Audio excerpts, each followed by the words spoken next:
రెడీగా తెలుగు రాష్ట్రాల్లో ఓటర్ల జాతర ఉదయం నుంచే మొదలైంది.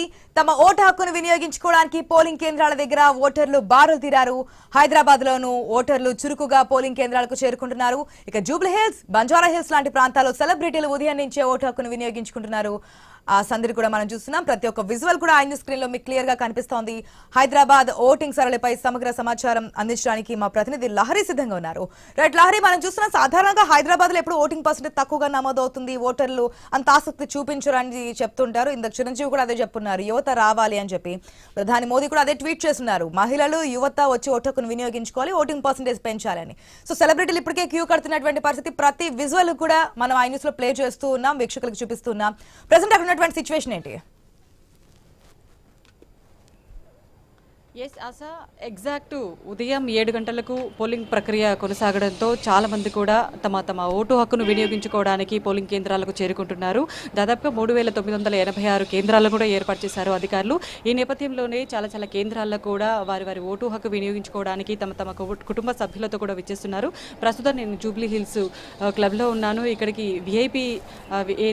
విఐపి స్టేజ్ కాబట్టి ఇక్కడ చాలా మంది కూడా సినీ ప్రముఖులు అలాగే విఐపీలు కూడా చాలా మంది ఇక్కడికి వచ్చి తమ ఓటు హక్కును వినియోగించుకుంటున్నారు. అలాగే ఓబుల్ స్కూల్లో కూడా చాలా మంది ఎన్టీఆర్ అలాగే మాజీ ఉపరాష్ట్రపతి వెంకయ్య నాయుడు కూడా తమ ఓటు హక్కును వినియోగించుకున్నారు. అలాగే కొద్దిసేపటి క్రితం చిరంజీవి అలాగే తమ సతీమణి తమ కూతురుతో ఇక్కడికి వచ్చి ఓటు హక్కును వినియోగించుకోవడం జరిగింది. హీరో చిరంజీవి గారు కూడా తమ ఓటు హక్కు వినియోగించుకున్న తర్వాత మీడియా ప్రతినిధులతో మాట్లాడడం జరిగింది.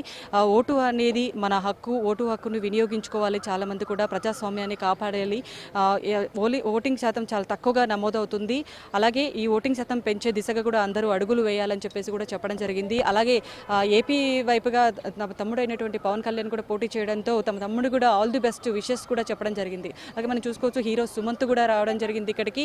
అందరూ కూడా బాధ్యతాయుతంగా ఓటు హక్కును వినియోగించుకోవాలని చెప్పేసి కూడా సినీ ప్రముఖులు చెప్తున్నటువంటి పరిస్థితి. దాదాపుగా ఇటు రెండు తెలుగు రాష్ట్రాల్లో కూడా ఎలక్షన్స్ హోరాహోరీగా కొనసాగుతున్నాయి. ఇటు పార్లమెంట్ ఎలక్షన్స్ ఇక్కడ తెలంగాణ స్టేట్లో జరుగుతాయి, అక్కడ ఏపీలో కూడా అసెంబ్లీ ఎలక్షన్లతో పాటు లోక్సభ ఎలక్షన్స్ జరుగుతుండటంతో ఇటువైపు రెండు తెలుగు రాష్ట్రాల్లో కూడా ఓటు హక్కులు టూ సైడ్స్ కూడా ఉన్నటువంటి వ్యక్తులకు చాలా మంది కూడా తమ సొంత ఊర్లకు ప్రయాణమవుతుంది, ఏపీలో ఓట్లు వేయడం జరుగుతుంది. చూస్తూనే ఉంటాం మనము, హైదరాబాద్ వ్యాప్తంగా ఓటింగ్ శాతం అనేది చాలా తక్కువగా నమోదవుతుంది.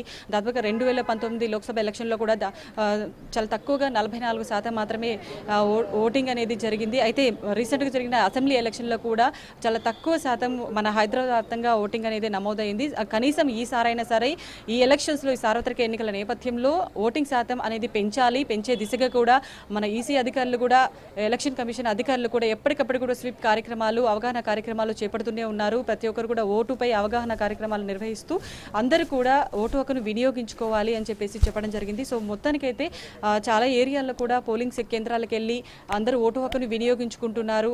ఉదయం నుంచి కూడా ఉదయం 7 గంటల నుంచి సాయంత్రం 6 గంటల వరకు కూడా ఈ పోలింగ్ కేంద్రాలు చేరుకొని తమ ఓటు హక్కును వినియోగించుకోవాలని చెప్పేసి అధికారులు తెలపడం జరిగింది. ఈ రాష్ట్ర వ్యాప్తంగా కూడా ఈరోజు 7 గంటల నుంచి సాయంత్రం 6 గంటల వరకు కూడా పోలింగ్ కంప్లీట్ అయినంత వరకు కూడా 144 సెక్షన్ అమల్లో ఉంటుంది. ఎక్కడ కూడా భద్రతా ఏర్పాట్లు అనేది క్లియర్గా ఉంటుంది. ఎక్కడ కూడా ఎలాంటి కఠినటువంటి చర్యలు ఉంటాయి, ఎలాంటి ఇబ్బందులు కలగకుండా కూడా ఏర్పాట్లు చేస్తున్నటువంటి పరిస్థితి కనిపిస్తుంది. అలాగే మొత్తం మీద చూసుకోవచ్చు, ఇటు జిహెచ్ఎంసీ అధికారులు కావచ్చు, ఎలక్షన్ కమిషనర్ రొనాల్డ్ రోస్ గారు కూడా గత కొద్దిసేపటికి ఇక్కడికి వచ్చి ఇక్కడ సర్లీని పరిశీలించడానికి కూడా రావడం జరిగింది. సో మొత్తం మీద అన్ని ఏరియాల్లో కూడా ఏర్పాట్లు ఎలా ఉన్నాయి అని చెప్పేసి కూడా తనిఖీలు చేపడుతున్నటువంటి పరిస్థితి.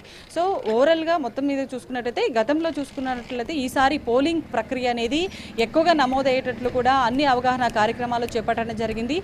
మొత్తం మీద అయితే పోలింగ్ కేంద్రాలు కూడా దాదాపుగా చాలా మంది ఏర్పాటు చేయడం జరిగింది. ఎటైతే పోలింగ్ కేంద్రాల్లో ఉన్నటువంటి ఈవీఎం కిట్లు కూడా ఏవైతే సరిగా పనిచేయకపోయినా సరే ఇమీడియట్గా పనిచేసే మిషన్స్, ఏమైనా టెక్నికల్ ఇష్యూస్ ఉంటే కూడా ఇమీడియట్గా ఆ టెక్నికల్ ఇష్యూస్ని సాల్వ్ చేసే దిశగా కూడా అందరూ అబ్జర్వేషన్లు కూడా అక్కడ ఉండడం జరుగుతుంది. ఎప్పటికప్పటికి కూడా పటిష్టంగా ఏర్పాటు చేయడం జరిగింది. సో మొత్తం మీద అయితే ఈరోజు ఉదయం 7 గంటల నుంచి సాయంత్రం 6 గంటల వరకు కూడా పోలింగ్ ప్రక్రియ సాఫీగా జరిగేటట్లు కూడా అధికారులు పూర్తిగా ఏర్పాట్లు చేయడం జరిగింది. Right Lahari, thanks for the update. Yes, మనం చూస్తున్నాం రెండు తెలుగు రాష్ట్రాల్లో కూడా ఓటింగ్ సరళ అయితే స్టార్ట్ అయింది. 8 గంటల వరకు ఏపీలో మనం చూసుకుంటే 2.1% పోలింగ్ నమోదైనటువంటి పరిస్థితి మనకు కనిపిస్తోంది. అదేవిధంగా ఇంకా ఓటింగ్ పర్సంటేజ్ పెంచడానికి అనేక కార్యక్రమాలు చేపడుతున్నారు. మనం చూస్తున్నాం రాజకీయ నాయకులు ఒక్కొక్కరు కూడా వచ్చి ఓటు హక్కును వినియోగించుకుంటున్నారు. ప్రతి ఒక్కరు ఓటు హక్కు వినియోగించుకోవాలని చెప్పి చైతన్యపరుస్తున్నటువంటి పరిస్థితి కూడా మనం చూస్తున్నాం. ఉదయం 7 గంటల నుంచే వీఐపీలందరూ కూడా క్యూ కట్టినటువంటి పరిస్థితి, ఓటర్స్ ప్రభావితం చైతన్యం చేస్తున్నటువంటి సిచ్యువేషన్స్ కూడా మనం చూస్తున్నాం.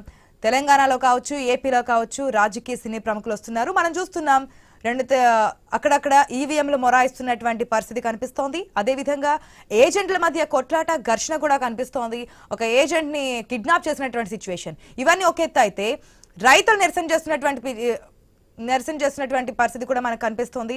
బండి సంజయ్ కూడా ఓటు హక్కును వినియోగించుకున్నారు, మాట్లాడుతున్నారు. ఇప్పుడు చూద్దాం.